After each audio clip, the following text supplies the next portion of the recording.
মা কেন সন্তানদের কবরে যায় না? পরে দেখলাম একজন বাবা সন্তানকে যখন কবরস্থ করা হয়, বাবা কবরে নেমে সন্তানকে কবর দিয়ে কবর থেকে উঠে আসে। মা কেন যায় না? সন্তানের কবরে মা কেন যায় না?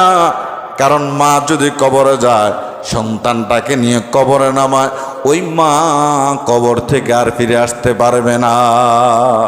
ওই মার কবর থেকে ফিরে আসতে পারবে না। কারণ কলিজার টুকরা সন্তান, নারী চিরাদন কবরে রেখে কিভাবে মা চলে আসবে?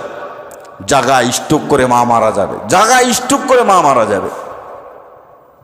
পিতা বাবা সন্তানকে কবরে শোয়া অনায়াসে চলে আসতে পারে, কিন্তু একজন মা সন্তানটাকে কবরে শোয়া সে কখনো সুস্থ মস্তিষ্কে ফিরে আসতে পারবে?